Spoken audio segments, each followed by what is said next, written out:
Pai, e do Filho, e do Espírito Santo. Amém. Inspirai, ó Senhor, as nossas ações e ajudai-nos a realizá-las, para que em vós comece e para vós termine tudo aquilo que fizermos, por Cristo, Senhor nosso. Amém. Santa Maria, Mãe de Deus, rogai por nós. Em nome do Pai, e do Filho, e do Espírito Santo. Amém. Muito bem, meus queridos, uma boa noite a todos. Iniciamos mais uma vez a nossa aula ao vivo, dando a vocês a oportunidade de nós trocarmos algumas ideias e com o nosso site, assim, irmos formando você na fé cristã. É muita alegria estar com você aqui nessa noite. Por que o tema desta aula? Vamos falar do mistério do Natal. As pessoas me sugeriram vários outros temas mais da atualidade, temas mais interessantes, mais polêmicos também, temas mais instigantes. Mas, sinceramente, eu achava um pouco que é uma distração, né? Nós que estamos já às vésperas desse grande mistério do Natal, nós refletirmos sobre outra coisa. Na verdade, nós deveríamos estar totalmente voltados para a realidade do Natal. Não quer dizer, evidentemente, que o mundo não continue tendo problemas. Claro, se houvesse algum problema assim emergente, urgentíssimo para tratar, eu certamente trataria isso na sala de aula, não é? Com vocês. Mas nós estamos aí às vésperas do Natal e os temas que eu poderia tratar hoje são temas que eu posso tratar também em outra ocasião. Então, com muita tranquilidade, vamos voltar-nos para aquilo que é o mais importante.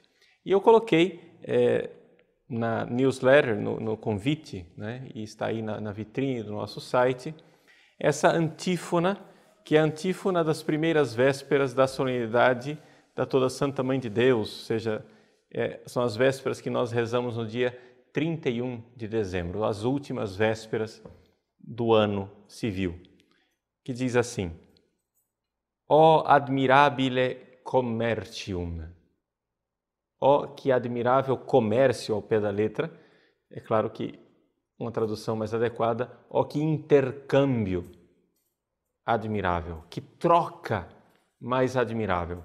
É aqui o maravilhamento da liturgia da igreja, que junto com os santos canta, não é? esse mistério extraordinário. Creator generis humani, animatum corpus sumens de Virgine Maria nasci dignatus est. Então, o Criador do gênero humano, o Criador, né, dos seres humanos, se dignou, dignatus est, se dignou nascer, nasci, de Virgine, de uma virgem, sumens, tomando corpus animatum, um corpo animado, um corpo que tem alma, tomando corpo e alma, evidente. Ou seja, o todo da natureza humana. Et procedens homo sine semine, largitus es nobis suam deitatem. E vindo a nós, procedendo, né? Homo sine semine, ele foi feito homem, ser humano, não é? A palavra homo, em latim, ela designa o ser humano, não necessariamente o varão do sexo masculino, mas o ser humano, sine semine, sem o sêmen de um varão, não é? Porque ele nasceu de uma virgem, sem o sêmen de um varão, largitus es nobis suam deitatem, deu a nós a sua divindade. Aqui está, então, o centro do mistério do Natal. Nós vemos Deus que se faz homem para que nós recebamos a sua divindade. Este é o admirável intercâmbio. Ele recebe a nossa humanidade e nós recebemos a sua divindade. Esse é o centro do Natal. Esse é o núcleo deste grande mistério que nós celebramos no Natal. Como diz Santo Atanásio, Deus se fez homem para que o homem se fizesse Deus. Algumas pessoas ficam escandalizadas um pouco com essa expressão de que o homem se faça Deus, não é? Porque ficam pensando assim, puxa vida, mas como é possível que nós nos façamos Deus? Isso é uma idolatria? Não, veja, o pecado de idolatria de Adão e Eva, que eles cometeram no paraíso, ele tem um estranho fundamento no desígnio de Deus. Ou seja, o homem, Adão e Eva, foram criados com este chamado, com esta vocação divina de um dia participar da natureza divina, de um dia participar da glória de Deus.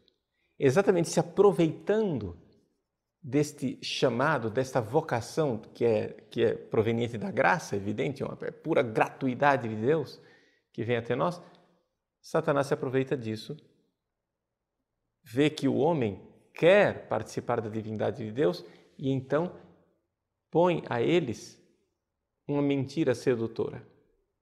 Vejam, vocês querem ser deuses, mas Deus não quer que vocês sejam deuses. Então, se revoltem. Sejam Deus sem Deus.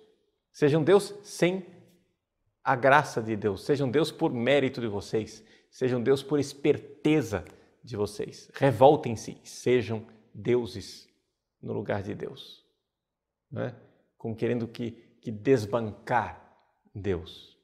Então, aqui está essa realidade, não é? A realidade de que nós somos chamados à divindade, somos chamados a participar da natureza divina, mas por graça dele, por intermédio dele. E nós, então, nos tornamos soberbos. Não é? Satanás nos tenta com a soberba. Então, é importante, interessantíssimo nós vermos aqui que Jesus é o anti-Adão. Ou seja, Adão, sendo homem, se arrogou, não é? Soberbamente, querendo ser Deus, sem Deus. Jesus faz o contrário. Ele, sendo Deus, se humilha para, então, se fazer um de nós, para nos levar até Ele. Nas homilias de São Leão Magno, dos padres da Igreja, é um dos que soube narrar de forma mais extraordinária o mistério do Natal, soube dizer ao povo a grandeza do Natal. Nas homilias de São Leão Magno, ele nos fala essa realidade. Ninguém é mais humilde do que Deus. Ninguém é mais humilde do que Deus. Isso é uma coisa que nos deixa assim boquiabertos, porque o onipotente se faz frágil, se faz impotente. É interessante, quando nós vamos enfrentar um adversário, quando nós vamos enfrentar um inimigo, o que é que nós fazemos? Nós nos armamos com toda a nossa potência, com as nossas armas, com as nossas forças para enfrentá-lo. Jesus não. Jesus, para enfrentar o seu inimigo, o seu adversário, o demônio, ele se humilha. Ele se faz menor. É uma coisa assim inimaginável. Deus, para enfrentar o diabo, se faz pequeno e nasce numa manjedoura, num coxo. Mas é exatamente aí que Satanás é derrotado. É derrotado no seu próprio território. Por quê? Porque o demônio, sendo soberbo, diante daquela humilhação do próprio Deus, ele é derrotado. Ninguém é mais humilde do que Deus. Ninguém é mais humilde do que Deus. Deus se rebaixa, se faz pequenino, se faz impotente. Esse é o grande mistério do Natal. Deus onipotente se faz impotente, porque nada mais frágil e impotente do que uma criança. Até se nós formos comparar com os animais. Os animais, quando nascem, têm uma certa destreza, não é? Um bezerrinho, quando nasce, ele, dentro de alguns segundos, já fica de pé, não é? E já começa a lidar com o mundo um pouco independente, depende ainda da mãe, da vaca que mama, mas veja, mais ou menos ele já começa. Não, o ser humano está completamente impotente. E esta impotência, essa nossa fragilidade foi assumida por Deus, foi assumida por Jesus. Ele, sendo Deus, diz a carta de São Paulo aos Filipenses no capítulo 2, não se apegou ociosamente ao seu ser igual a Deus, mas esvaziou-se a si mesmo e tomou a forma de servo. E a palavra servo aqui é escravo. Verdadeiramente se fez escravo. Ele que é o Senhor se tornou escravo. Ele que é o Kyrios, o Senhor do céu e da terra, se torna ali frágil, pequenino. É o grande mistério do Natal. Deus se esvazia de sua divindade, por assim dizer. Né? É uma kenosis. A palavra que São Paulo usa nesse segundo capítulo de Filipenses é essa, ekenosen. Ele se esvaziou. Ele se esvazia. É claro que aqui, então, nós precisamos de uma explicação. O que é que aconteceu? Né? Qual é o mistério, teologicamente, o que é que realmente se deu? Deus deixou de ser Deus? Então, São Leão Magno, que foi este grande padre da igreja, Papa Leão Magno, grande padre da igreja durante o século V, a época dos concílios cristológicos, São Leão Magno escreveu uma carta que é conhecida como Tomus ad Flavianum.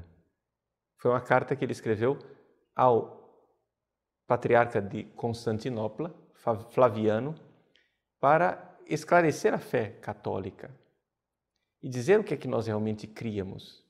Que Deus, quando se encarnou, quando veio a esse mundo, ele assumiu aquilo que não tinha, sem perder aquilo que tinha. Ou seja, sim, Deus humilhou-se, mas Deus não deixou de ser Deus. Deus assumiu a nossa pequenez. Então, vejam, o simples fato de Deus se importar conosco já é uma humildade. O simples fato de Deus querer criar a nós já é uma humildade de Deus. São Leão Magno, nos seus sermões, reflete sobre isso dizendo, veja, quando nós criamos alguma coisa, nós gostaríamos de criar uma coisa grandiosa.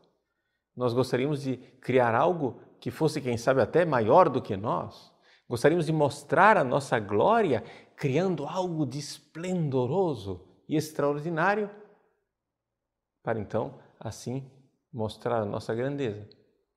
Deus se humilha criando algo infinitamente inferior a Ele. Nós que somos esse grãozinho de areia, este fragmentozinho do universo, como diz Santo Agostinho no prólogo das suas Confissões, este homem, essa parcelazinha do cosmos, do universo, do mundo, o homem um nada, o homem um átomo, uma poeira que nós somos. Deus se dignou nos criar. Ele poderia dizer, bom, vou criar umas criaturas tão insignificantes dessa. Nós poderíamos dizer, não, mas Deus poderia ter decidido nos criar muito melhores e mais potentes e mais maravilhosos, mais poderosos. Sim, podia fazer isso, só que tem um problema. Não seríamos nós, seriam outras criaturas. Não é como de fato. Ele criou criaturas mais maravilhosas que nós. Ele criou os anjos. Mas não somos nós. Ou seja, que ele tenha se dignado criar seres tão pequenos e frágeis como nós. É uma grandeza extraordinária. Que Deus tenha se rebaixado a isso. É extraordinário. E Ele nos fez. Então, qualquer coisa que Deus faça se importando conosco já é uma humilhação. Agora, que Ele nos tenha criado já é grandioso, que Ele nos ame já é extraordinário, mas que Ele se faça um de nós é um negócio que não tem cabimento. Essa antífona que diz, ó admirabile commercium, a gente traduz por intercâmbio, porque, claro, fica meio mercantil a gente dizer comércio. Mas se nós ficarmos ainda na comparação mercantil, nós veremos que, de fato, é uma comparação que nos faz ver a desproporção. Seria trocar um centavo por trilhões, não é? Ou seja, mas que comércio extraordinário, isso é que é lucro, né? Isso é que é um negócio lucrativo. Ou seja, Deus pega o nosso nada e nos dá a sua grandeza infinita. É uma coisa realmente, é um ótimo negócio, não é? É evidente. Para que nós estamos falando de admirável comércio? Porque estamos falando da gratuidade de Deus. Então, aqui, esta extraordinária beleza do que nós celebramos no Natal. Quando nós vemos o mistério do Natal, nós vemos também que Deus se faz pequeno, se faz humano, se faz humilde. Mas para nós celebrarmos realmente todo o ciclo do Natal, como a tradição da Igreja gostaria, nós precisamos nos lembrar que o ciclo do Natal tem dois polos luminosos. Um é o Natal do Senhor, no dia 25 de dezembro. Mas um outro polo luminoso é a Epifania, que é celebrada no dia 6 de janeiro. É interessante, aqui no Ocidente nós enfatizamos mais o Natal, no dia 25 de dezembro. Mas no Oriente eles enfatizam mais a Epifania, no dia 6 de janeiro. São dois lados de uma mesma moeda. Vamos fazer uma breve comparação entre o Natal e a Epifania para nós entendermos o que é que nós precisamos viver e o que é que nós precisamos celebrar nesse ciclo natalino. O Natal, por um lado, nos mostra essa ênfase de Deus que se fez humilde, pequenez, fragilidade, esvaziamento. Já a Epifania, a ênfase é na glória. Ou seja, enquanto o Natal enfatiza a humanidade de Jesus, a Epifania enfatiza a sua divindade, a sua glória que se manifesta aos magos, que se manifesta como uma realidade epifânica, ou seja, epifania quer dizer manifestação, uma luminosidade. Enquanto o Natal lembra o lado do pequeno, a Epifania lembra o lado do grande. O Natal lembra o humano, a Epifania lembra o divino. Então, essas duas realidades precisam estar bem aí equilibradas. Exatamente porque o nosso dogma de fé, como diz o Concílio de Calcedônia, de 451, é o dogma em que nós cremos que, numa única pessoa, na única pessoa divina do Filho de Deus que se fez homem, nós temos duas naturezas. Essas naturezas estão unidas, mas não estão confundidas, misturadas, como se fosse uma amálgama. São distintas uma da outra, mas não estão separadas. Não, essa comunhão. Interessante aqui que no próprio dogma da nossa fé, o dogma de Calcedônia, nós temos aquilo que é o mistério da comunhão, não é? Essa realidade de que não existe possibilidade de nós estarmos em comunhão com Deus se Deus nos absorvesse completamente. Não, Deus precisa vir até nós, mas nós precisamos permanecer nós mesmos, ou seja, na nossa natureza humana. Então, aqui está a realidade. que Deus nos dá essa participação na sua natureza sem destruir a nossa pequenez.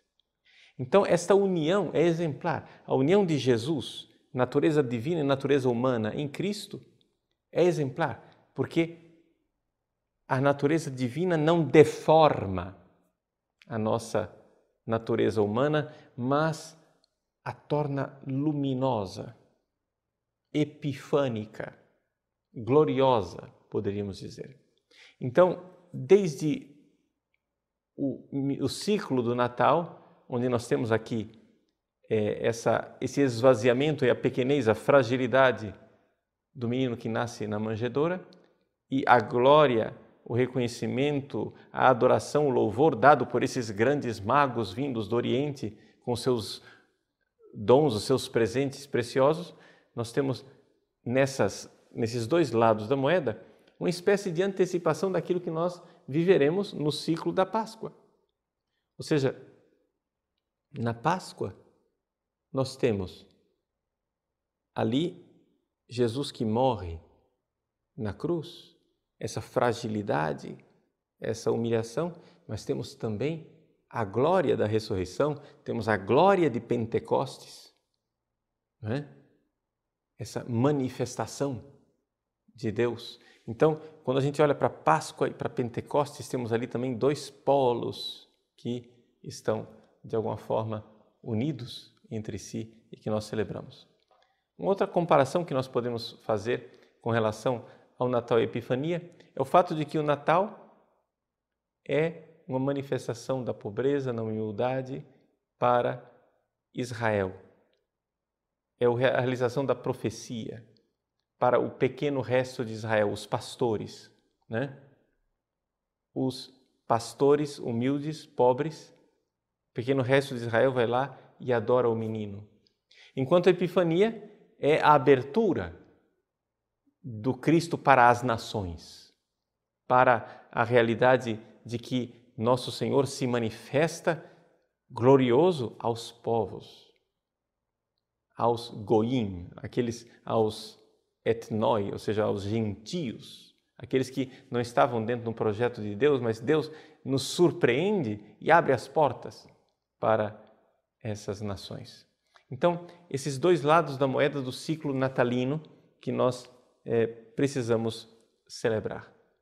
Então, eu acho que é muito importante nós, que fazemos parte desta família do site padrepauloricardo.org, que nós tenhamos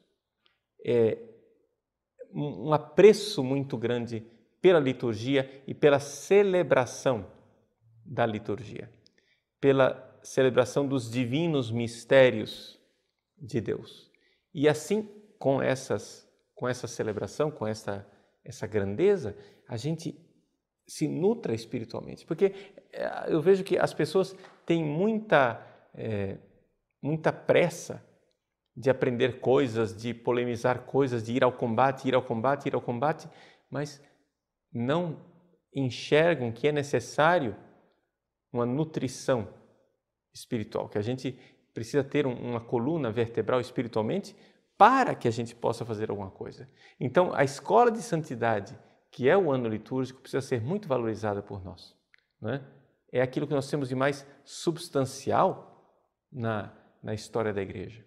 Então, um pouco assim, o passeio que nós fizemos na aula de hoje é um pouco isso, o ciclo natalino com a sua importância e aquilo que é o dogma do nascimento de nosso Senhor Jesus Cristo. Nós vamos abrir para as perguntas e só para orientar um pouco, porque talvez aquilo que eu coloquei aqui para algumas pessoas diz, tudo bem, mas agora o que é que eu vou perguntar, né? Ou seja, o Padre Paulo falou umas coisas importantes, porém meio óbvias, não é? Então, veja, vamos ficar dentro dessa temática, não é? Do Natal e do mistério da encarnação. Então, se você tem alguma dúvida com relação à questão da encarnação de nosso Senhor, ou seja, como é que Deus se faz homem, se houver a possibilidade de responder para você esse mistério de Jesus que é Deus, mas assume a nossa humanidade, todo esse tipo de dúvida que surge no dia a dia com relação, por exemplo, aos teólogos modernos, não é? Se Jesus era realmente Deus, toda essa dúvida, esse ceticismo, alguma coisa que você tem encontrado, não é? Nos seus estudos, pode colocar, nós vamos tentar resolver, não é? Essas dúvidas de fé ou dúvidas de espiritualidade daquilo que você esteja vivendo nesse ciclo do Natal. Fazemos então um breve intervalo, uns 5 minutinhos, né? Vamos abrir o chat para que você possa participar e fazer as suas perguntas e nós voltamos já já.